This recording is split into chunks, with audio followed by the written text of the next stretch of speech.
నమస్కారం, ఘంటారావానికి స్వాగతం. ముందుగా ప్రధానాంశాలు. జగన్ నుంచి రప్పారప్ప నేర్చుకోవాలా అని చంద్రబాబు నిలదీత.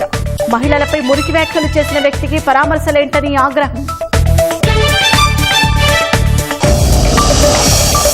రైతు ఖాతాల్లోకి 7,000 చొప్పున నిధుల జమ. రాష్ట్ర వ్యాప్తంగా ఘనంగా అన్నదాత సుఖీభవ కార్యక్రమం.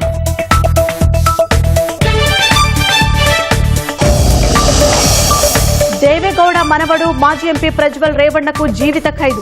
అత్యాచారం కేసులో తీర్పు వెలువరించిన ప్రజాప్రతినిధుల కోర్టు.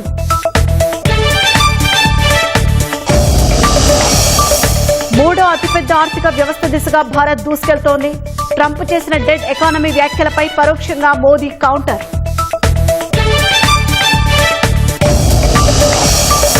బీజేపీ కోసం ఈసీ ఓట్లు చోరీ చేస్తోందన్న రాహుల్ గాంధీ. ఆధారాలుంటే బయట పెట్టాలన్న రాజ్నాథ్ సింగ్.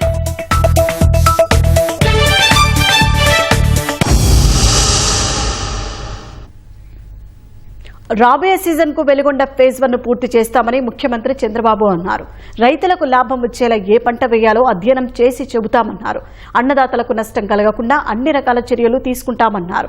ప్రభుత్వ దూరదృష్టి వల్లే రిజర్వాయర్లన్నీ జలకళ సంతరించుకున్నాయన్నారు. ప్రకాశం జిల్లా తూర్పు విరాయపాలెంలో అన్నదాత సుఖీభవ కార్యక్రమాన్ని లాంఛనంగా ప్రారంభించిన అనంతరం చంద్రబాబు ప్రసంగించారు.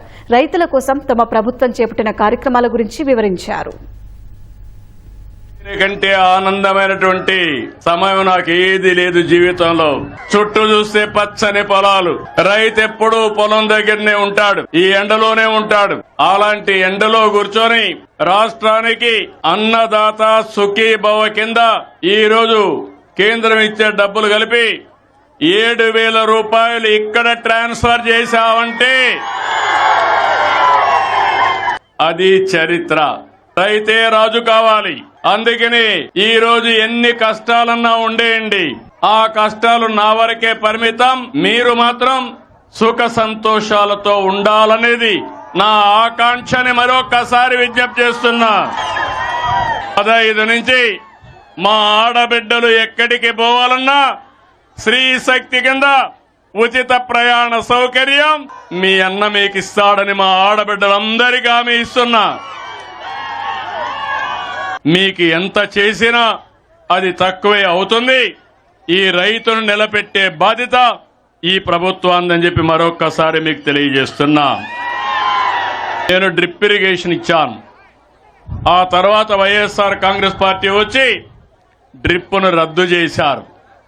నేను ఆ రోజు ఆలోచించాను, రాయలసీమ కరువు సీమ, ప్రకాశం జిల్లా కూడా వర్షాభావం ఎప్పుడు ఉంటుంది, వర్షాలు పడడం లేదు. అందుకే ఈ రెంట్కి 90% సబ్సిడీ ఇవ్వాలని నిర్ణయించా. ఎస్సీ ఎస్టీలకు 100% ఇచ్చా. మిగిలిన ప్రాంతాలకి 70% ఇచ్చా. మొన్ననే పోయిన సంవత్సరం 1,17,880 ఎకరాలకు కొత్తగా డ్రిప్ ఇరిగేషన్ ఇచ్చా. నేను గర్వంగా చెప్పగలుగుతున్నా, దేశంలో డ్రిప్ ఇరిగేషన్ ప్రారంభించింది నేనే, ఆ రిపోర్ట్ ఇచ్చింది నేనే. ఆంధ్రప్రదేశ్ నెంబర్ 1 రాష్ట్రం. ఇప్పుడు కూడా అక్వా రైతులకి ₹1.50 కరెంట్ ఇచ్చి అక్వా రైతుల్ని ఆదుకునే బాధ్యత ఈ ప్రభుత్వానిది. నిన్న అమెరికా టారిఫ్ పెంచారు. అక్వా రైతుల మీద కొంత భారం ఉంటుంది. రేపో ఎల్లుండో పిలుస్తున్నా, మాట్లాడి ఏ విధంగా చేయాలో కార్యాచరణ ప్రణాళిక తయారు చేసుకుంటాం. ఉన్నంతలో ప్రకృతి సేద్యం వైపు ముందుకు పోవాలి. బయో, ఆర్గానిక్, నాన్ ఫెర్టిలైజర్ వైపు రైతులు దృష్టి పెట్టాలి. దీనికి కావలసిన నాలెడ్జ్ని ఇచ్చే బాధ్యత నాది. ఏపీ మార్కెట్ ద్వారా ఈ జిల్లాలో 20 మిలియన్ కేజీల పొగాకు కొనుగోలు చేసి డబ్బులు ఎంతైనా పర్వాలేదు రైతును ఆదుకోవాలని దగ్గర 273 కోట్ల రూపాయలు ఖర్చు పెడుతున్నాం. పైన వర్షాలు పడ్డాయి. ముందు చూపుతో అన్ని రిజర్వాయర్లకు నీళ్లు వదిలిపెట్టారు. ఈరోజు మన రాష్ట్రంలో 1000 టీఎంసీ నీళ్లుంటే 750 టీఎంసీ నీళ్లు రిజర్వాయర్లు ఫుల్ అయి కళకళలాడుతున్నాయంటే అది ఈ ప్రభుత్వం యొక్క దూరదృష్టి అని చెప్పి నేను మీకు తెలియజేస్తున్నా. గుండ్లకమ్మ గేట్లు రిపేర్ చేయించినవే కాకుండా మళ్ళా గుండ్లకమ్మ నీళ్లు పెట్టిన ఘనత కూడా తెలుగుదేశం పార్టీదని చెప్పి కూడా నేను మీకు తెలియజేస్తున్నా. రాబోయే సీజన్కి ఫేజ్ 1 పూర్తి చేసి కృష్ణా జలాలు ప్రకాశం జిల్లాకు తీసుకొచ్చే బాధ్యత, వెలుగొండ పూర్తి చేసే బాధ్యత ఈ ప్రభుత్వాన్ని. జగన్ను చూసి రప్పారప్ప అంటూ నరకడం నేర్చుకోవాలా అని ముఖ్యమంత్రి చంద్రబాబు ప్రశ్నించారు. నాయకులంటే ప్రజలకు ఆదర్శంగా ఉండాలన్నారు. పర్యటనల పేరుతో జగన్ సృష్టిస్తున్న అరాచకాలను ప్రజలు గమనించాలని కోరారు. ప్రశాంతరెడ్డి గౌరవ ఎమ్మెల్యే ఆవిడ వ్యక్తిగత జీవితాన్ని విమర్శించాడు. ఒక మాజీ ఎమ్మెల్యే. అతను పశువా మనిషా తెలియదు. నేనైతే పిలిపించి ఇంకోసారి చేయకుండా చూడండి, ఏ ఆడబిడ్డ అయినా మన ఆడబిడ్డ, ఆ ఆడబిడ్డ గౌరవాన్ని కాపాడవలసిన బాధ్యత రాజకీయ నాయకులదని గట్టిగా వార్నింగ్ ఇచ్చేవాడిని. నువ్వేం చేశావు? ఇంటికి వెళ్ళాడా? పరామర్శించాడా? మా వాళ్లకు చెబితే ఎండల్లోకి పోయి లేపేస్తారన్నాడు. నన్ను చూసి 10 మంది నేర్చుకోవాలి. ఈరోజు తను చూసి ఏమి నేర్చుకుంటున్నారు తమ్ముళ్ళు? గొడ్డలి వేట్లు, బూతుల పంచాంగం, రఫే. నిన్న కూడా ఇండ్లకు పోయి మా వాళ్ళకి చెప్తే లేపేస్తారంటే నువ్వు లేపేస్తే చూడడానికి ఇక్కడ ఉండేది CBN. గౌరవించా. ఎంతో మంది వ్యక్తులు చూసా. ఇంత మునుపు మీరు చూసి తీవ్రవాదుల పైన పోరాడా, ముఠా నాయకుల పైన పోరాడా. ఇప్పుడు సాక్షాత్తు ఇలాంటి నేరస్తులు రాజకీయాల ముసుగులో వస్తున్నారు. ఇప్పుడు నేను ముందు నేరస్తుల రాజకీయ ముసుగు తీసి నేరస్తుల్ని నేరస్తులుగానే పరిగణించాలి. అవునా కాదా అని మిమ్మల్ని అడుగుతున్నా. చేయమంటారా లేదా అని మిమ్మల్ని అడుగుతున్నా. రాష్ట్ర వ్యాప్తంగా మంత్రులు, ఎమ్మెల్యేలు అన్నదాత సుఖీభవ కార్యక్రమాల్లో పాల్గొన్నారు. కృష్ణా జిల్లా పెడనలో మల్లేశ్వరం మార్కెట్ యార్డులో ఎమ్మెల్యే కాగిత కృష్ణప్రసాద్ రైతులకు చెక్కులు అందజేశారు. విజయనగరం జిల్లా చీపురుపల్లి మండలం పాలవలస ఎమ్మెల్యే కళా వెంకట్రావు అన్నదాత సుఖీభవ కార్యక్రమంలో పాల్గొన్నారు. ఏలూరు జిల్లా వ్యాప్తంగా 1,60,000 పైచలకు రైతులకు అన్నదాత చెక్కులు అందజేశామని కలెక్టర్ వెట్రిసెల్వి అన్నారు. చింతలపూడి నియోజకవర్గంలో 38,000 పైగా రైతుల ఖాతాలో 24,55,00,000 జమ చేశామని ఎమ్మెల్యే రోషన్ తెలిపారు. కూటమి ప్రభుత్వం సకాలంలో రైతుల అవసరాలు తీరుస్తోందని ఎమ్మెల్యే గౌతు శిరీష అన్నారు. అన్నదాత సుఖీభవ పథకాన్ని రైతులు సద్వినియోగం చేసుకోవాలని ప్రభుత్వ చీఫ్ విప్ గణబాబు అన్నారు. అరకులోయలో 9,000 మంది రైతులకు అన్నదాత చెక్కులు అందజేశారు. అనంతపురం జిల్లా హీరేహాల్ మండలం గొరిసెలపల్లిలో ప్రధాని మోదీ, సీఎం చంద్రబాబు, పవన్ కళ్యాణ్ చిత్రపటాలకు ఎమ్మెల్యే కాలువ శ్రీనివాసులు రైతులతో కలిసి వరి ధాన్యంతో అభిషేకం చేశారు. సత్యసాయి జిల్లా మడకసరలో మాజీ ఎమ్మెల్సీ తిప్పేస్వామి రైతులకు 30 కోట్ల రూపాయల అన్నదాత సుఖీభవ మెగా చెక్ను అందజేశారు. నంద్యాల మండలం కానాలలో మంత్రి ఫరూక్, కలెక్టర్ రాజకుమారి అన్నదాత సుఖీభవలో పాల్గొన్నారు. 2 లక్షల మందికి పైగా రైతుల ఖాతాలో 140 కోట్ల రూపాయలను జమ చేశారు.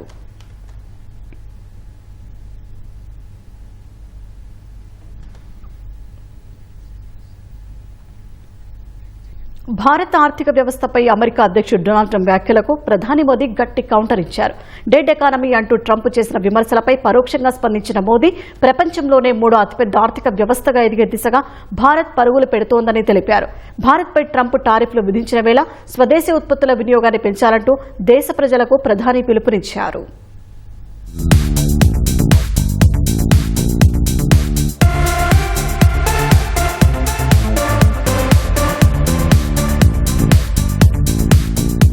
ఉత్తరప్రదేశ్ వారణాసిలో పర్యటించిన ప్రధాని నరేంద్ర మోదీ 20వ విడత పీఎం కిసాన్ నిధులు 20,500 కోట్లను విడుదల చేశారు.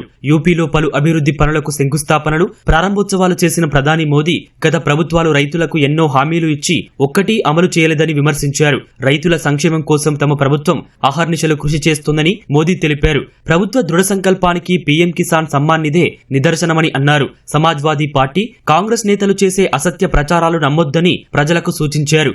ఎన్డీఏ ప్రభుత్వం అందిస్తున్న సంక్షేమాన్ని చూసి ఓర్వలేకే ఆ పార్టీ నేతలు దుష్ప్రచారాలు చేస్తున్నారని మండిపడ్డారు. ఇదే సమయంలో అమెరికా అధ్యక్షుడు ట్రంప్ భారత్పై 25% సుంకాలు విధించడం సహా భారత్ ఆర్థిక వ్యవస్థను డెడ్ ఎకనామీగా అభివర్ణించడంపై ప్రధాని మోదీ పరోక్షంగా స్పందించారు. आज दुनिया की अर्थव्यवस्था कई आशंकाओं से गुजर रही है. अस्थिरता का माहौल है. ऐसे में दुनिया के देश अपने अपने हितों पर फोकस कर रहे हैं. भारत भी दुनिया की तीसरी सबसे बड़ी अर्थव्यवस्था बनने जा रहा है. इसलिए भारत को भी अपने आर्थिक हितों को लेकर सजग रहना ही है. लेकिन देश के नागरिक के रूप में भी हमारे कुछ दायित्व है. और ये बात सिर्फ मोदी नहीं, हिंदुस्तान के हर व्यक्ति ने दिन में हर पल बोलते रहना चाहिए. जो देश को तीसरे नंबर की इकोनॉमी बनाना चाहते हैं, ऐसा कोई भी राजनीतिक दल हो, कोई भी राजनेता हो, उसने अपने संकोच को छोड़ करके देश हित में देशवासियों के अंदर एक भाव जगाना होगा. और वो है हम स्वदेशी का संकल्प लें. अब हम कुछ भी खरीदे तो एक ही तराजू होना चाहिए, जिसे बनाने में किसी न किसी भारतीय का पसीना बहा. ఇటీవల జమ్మూ కశ్మీర్లో పహల్గాం ఉగ్రవాదులను మట్టుబెట్టిన ఆపరేషన్ మహాదేవ్ గురించి ప్రస్తావించిన మోదీ ఆ మహాదేవుడి ఆశీస్సులతోనే పహల్గాం దాడికి ప్రతీకారం తీర్చుకోగలిగామని తెలిపారు. కొందరు ఆ ఆపరేషన్ జరిగిన సమయాన్ని కూడా అనుమానిస్తున్నారని విపక్షాలపై ఆగ్రహం వ్యక్తం చేశారు. ఉగ్రవాదులు దొరికినప్పుడు చంపకుండా వారాలు తిథులు చూసుకోవాలా అని ప్రశ్నించారు. అత్యాచారం కేసులో దేవేగౌడ మనవడు మాజీ ఎంపీ ప్రజ్వల్ రేవణ్ణకు జీవిత ఖైదు పడింది. ఈ మేరకు బెంగళూరులోని ప్రజాప్రతినిధుల ప్రత్యేక న్యాయస్థానం శిక్ష ఖరారు చేసింది. ప్రజ్వల్ రేవణ్ణకు 10 లక్షల జరిమానా కూడా విధించింది. బాధితురాలికి 7 లక్షల రూపాయల పరిహారం ఇవ్వాలని ఆదేశించింది. 2021లో ఫామ్ హౌస్ లో ప్రజ్వల్ తనపై 2 సార్లు అత్యాచారం చేశారని ఓ మహిళ గతేడాది పోలీసులకు ఫిర్యాదు చేసింది. ఆ ఘటనను వీడియో తీసి తనను బెదిరించాడని బాధితురాలు ఫిర్యాదులో పేర్కొంది. ప్రజ్వల్ తల్లిదండ్రులు తనను అపహరించి బెదిరించారని బాధితురాలు ఆరోపించింది. అనంతరం మరికొన్ని అత్యాచార కేసులు ప్రజ్వల్పై నమోదయ్యాయి. దీనిపై ప్రత్యేక బృందం దర్యాప్తు చేపట్టి 2000 పేజీల ఛార్జిషీట్ దాఖలు చేసింది. విచారణలో భాగంగా 123 ఆధారాలను సేకరించింది. ఈ కేసులో 14 నెలలుగా జ్యుడిషియల్ కస్టడీలో ఉన్న ప్రజ్వల్ను న్యాయస్థానం శుక్రవారం దోషిగా తేల్చింది. ఇవాళ శిక్ష ఖరారు చేస్తూ తీర్పు వెలువరించింది.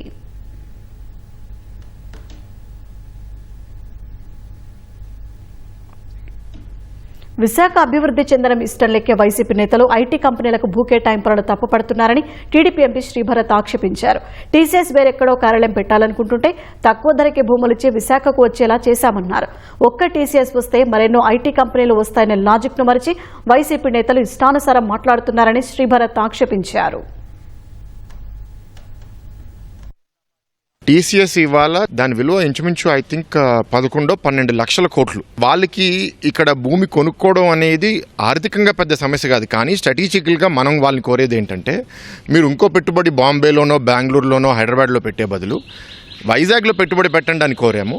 అండ్ గుడ్ విల్ జెస్చర్గా మనం ఇచ్చాము. ₹1 ఇచ్చే బదులు 99 పైసలకి ఇస్తే ఎకరానికి ₹1 పోతే 15 ఎకరాలకి 15 కోట్లు పోవచ్చు. కానీ మనకు వచ్చే పెట్టుబడి, వచ్చే ఉద్యోగాల్లో విలువ ఎంత ఉంటుంది? టీసీఎస్ అవనివ్వండి, ఇవాళ ఇన్ఫోసిస్ని కూడా మేము అదనంగా ల్యాండ్ ఇస్తాము, మీరు క్యాంపస్ పెట్టమని చెప్తున్నాము. ఏఎన్ఎస్ఆర్ అని జీసీసీని తీసుకొచ్చే సంస్థకి ఇస్తున్నాము. Sattva mixed use real estate developers వాళ్ళకి ఎందుకు ఇస్తున్నామంటే ఇప్పుడు ప్రతి ఒక్కరూ టీసీఎస్ లాగా సొంతంగా ఒక పెద్ద క్యాంపస్ కట్టే కంపెనీలు ఉండవు. కొందరు ఏంటంటే మేము ఒక బిల్డింగ్ వరకు కట్టుకుంటాము, కానీ మాకు మిగతా సదుపాయాలన్నీ కావాలి అని కోరే కంపెనీలు చాలా ఉంటాయి. అంటే అంత పెద్ద కంపెనీలు అందరూ ఉండరు కదా. వాళ్ళు ఇట్లా సత్వా లాంటి రియల్ ఎస్టేట్ డెవలప్మెంట్లో ఒక 25 ఎకరాల్లో ఒక 15-20 టవర్లు కడితే ఒక్కొక్క టవర్లో ఒక టవర్ ఒకరు తీసుకోవచ్చు, లేకపోతే ఒక టవర్లో 3 ఫ్లోర్లు తీసుకుని ఆ ఒక్క లొకేషన్లో ఇంచుమించు 100-150 కంపెనీలు రావచ్చు. ఇప్పుడు మీరు హైదరాబాద్లో ఇప్పుడు రహేజా మైండ్ స్పేస్ చూశారు, అక్కడ ఎన్ని కంపెనీలు వచ్చినాయి? ఇప్పుడు సత్వా వస్తుంది, బ్రిగేడ్ వస్తుంది, వాళ్ళందరూ రకరకాల కంపెనీలు వాళ్ళ దగ్గర తీసుకొస్తున్నారు. సో ఈ ఆలోచనతో మనం చేస్తున్నాము. అండ్ అందరికీ 99 పైసలు కాదు. మార్పు అనేది ఓవర్ నైట్ జరగదు. ఇప్పుడు వచ్చిన పెట్టుబడులందరినీ కూడా మేము కోరేది ఏంటంటే 2-2.5 సంవత్సరాల లోపల మీరు మీ యూనిట్లని రెడీ చేసేసి ఉద్యోగాలు కూడా మనం అక్కడ స్టార్ట్ చేసేస్తే అసలు ఎన్వైరన్మెంట్ మారిపోతుందండి.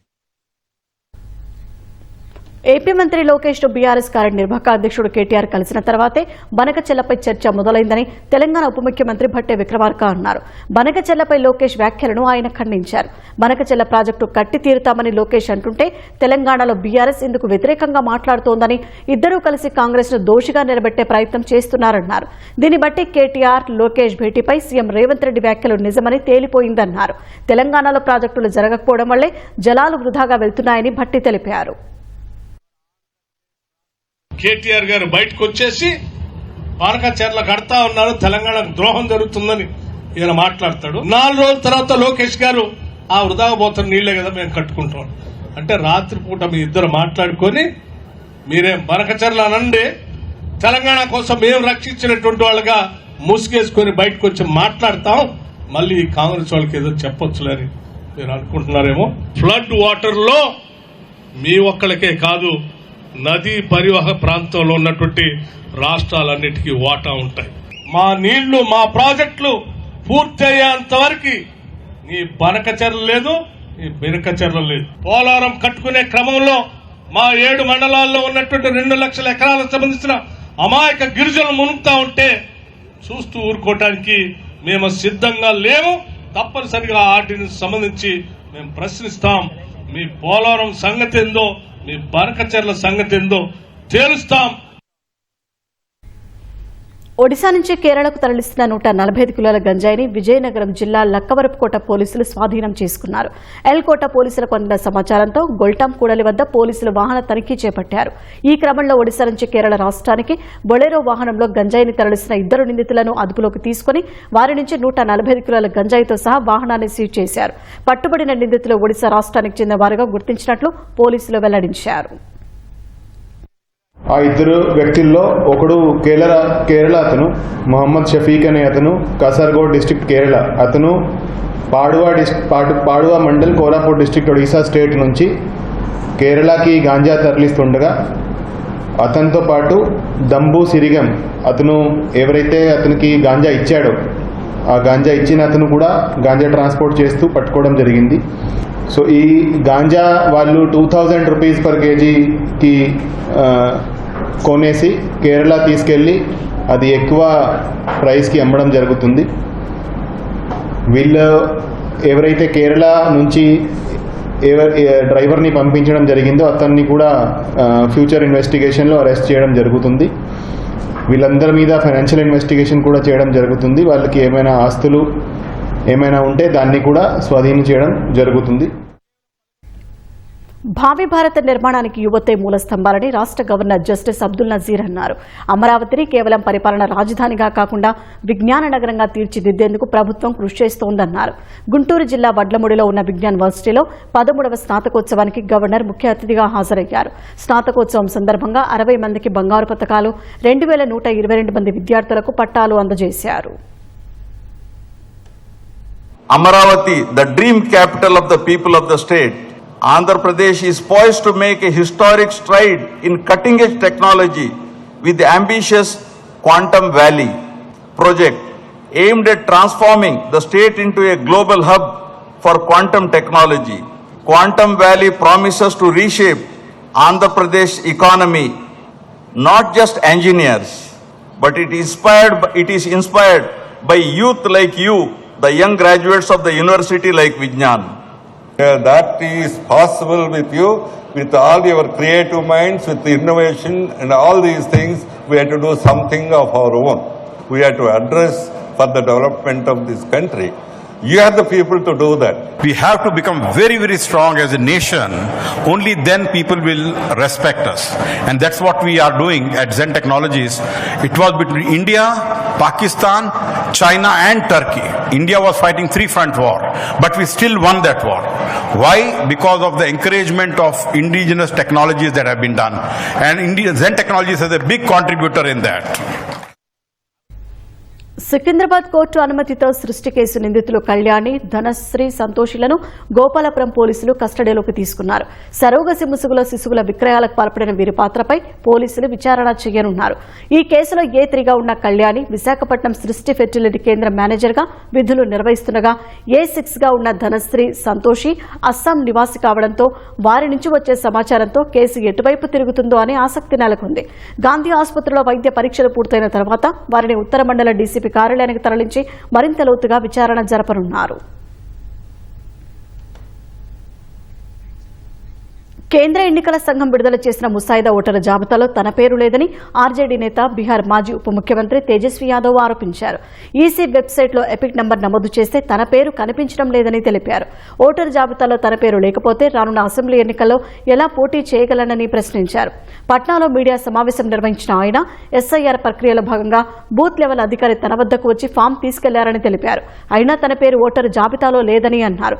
బీహార్ వ్యాప్తంగా 65 లక్షల మంది ఓటర్లను జాబితా నుంచి తొలగించారని ఆరోపించారు. ఈసీ తమకు పంపిన ముసాయిదా ఓటరు జాబితాలో ఎక్కడ ఓటరు చిరునామా, పోలింగ్ బూత్ నంబర్, ఎపిక్ నంబర్లు లేవని తేజస్వి యాదవ్ తెలిపారు. ఫలితంగా ఓటరు జాబితా నుంచి ఎవరి పేరును తొలగించారో గుర్తించడం కష్టంగా మారిందని చెప్పారు. అయితే తేజస్వి యాదవ్ ఆరోపణలను ఈసీ ఖండించింది. ముసాయిదా ఓటరు జాబితాలో తేజస్వి యాదవ్ పేరు ఉందని స్పష్టం చేసింది. పాత ఎపిక్ నంబర్ ద్వారా తేజస్వి యాదవ్ వెబ్సైట్లో తనిఖీ చేసి ఉంటారని వివరించింది.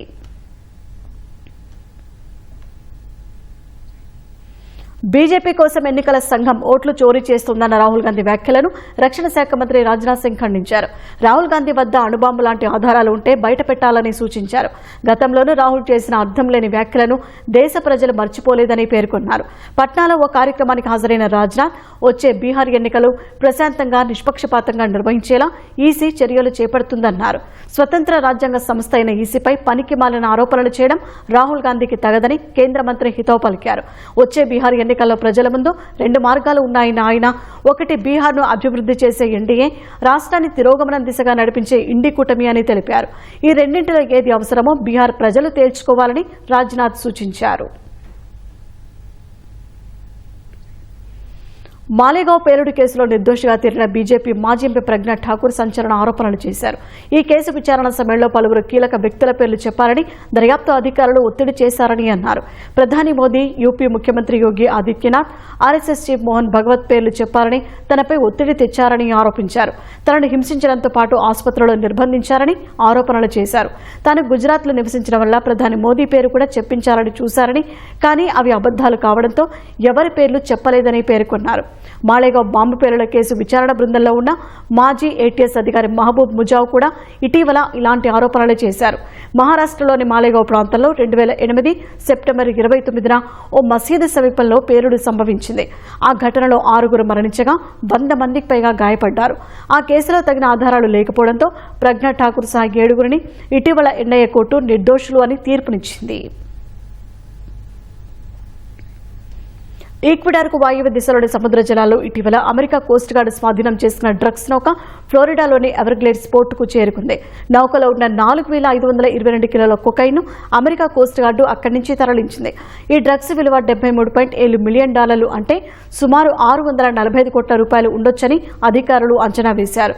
జూన్ 24న ఈక్వెడార్కు వాయువ్య దిశలో 120 మైళ్ల దూరంలో డ్రగ్స్ తరలిస్తున్న నౌకను అమెరికా కోస్ట్ గార్డు అడ్డుకుంది.